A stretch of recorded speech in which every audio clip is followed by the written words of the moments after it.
Hello everyone. In today's video, I'll be talking about what is the significance of Shiva Purana. In this video, I will cover what exactly is included in this scripture and what is its relevance in today's modern times. Shiva Purana is one of the 18 Mahapurans that were composed more than 2000 years ago by Vedvyas.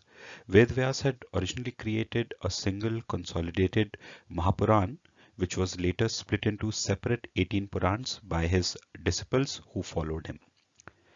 If we consider what all is included in the Shiv Puran, as the name suggests, it focuses on the mythological tales and stories related to Lord Shiva, the procedure and rituals for worshipping Shiva, the main pilgrimages associated with Shiva and the stories of their origins, the different battles which were fought by the demons, by Shiva, and what are the guidelines in general for performing yoga. Shiv Puran is supposed to contain 12 samhitas or sections, but the current version which is available, it only has 7 samhitas.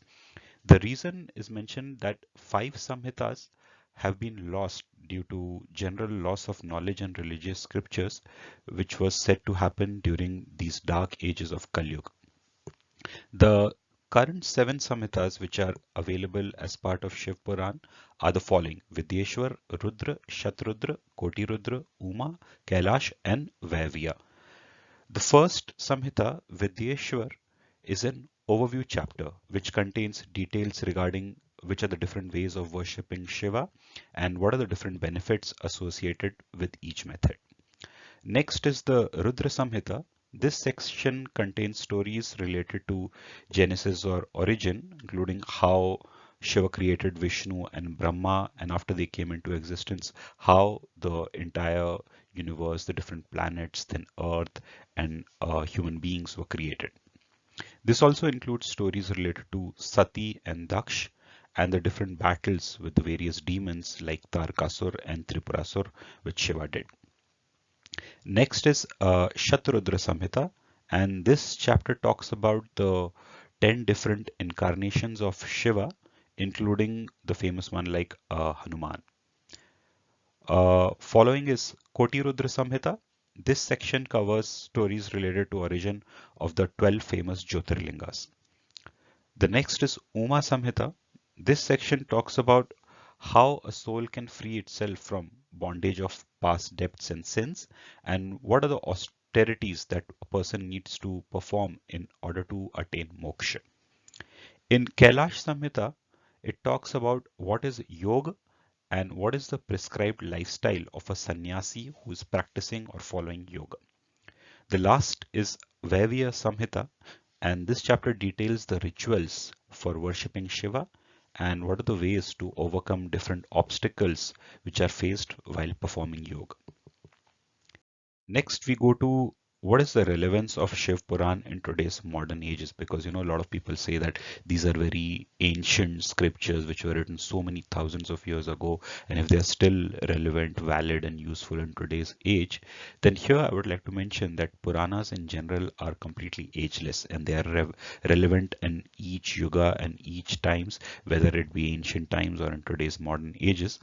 And Shiv Puran particularly has been very popular despite being so old, more than 2000, 3000 years old.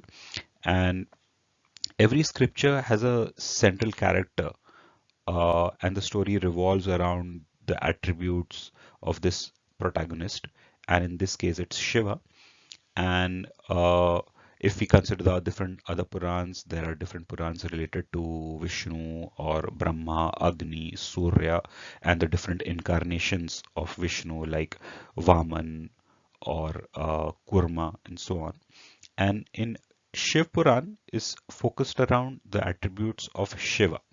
So Shiva, as you know, is a divine entity which is linked to liberation from bondage, debts, or karma, and how we attain the freedom or liberation, which is also called moksha or nirvana. And this is the reason why even today Shiv Puran is referred by devotees who are performing rituals to get rid of their karmic debts and sins. And this is the guiding book also for practitioners of yoga, because Shiv is considered as the Adi Yogi, which means the first yogi. So people who follow yoga also refer to it. And Shiv Puran recitals are regularly held around all the old age homes in India, as it's believed that listening to the hymns in praise of Shiva while you are close to your deathbed, it helps liberate your soul from all the past karmic debt and sins and helps it attain nirvana.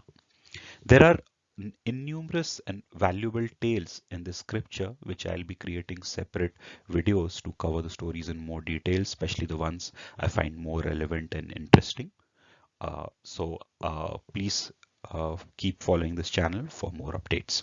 Om Namah Shivaya.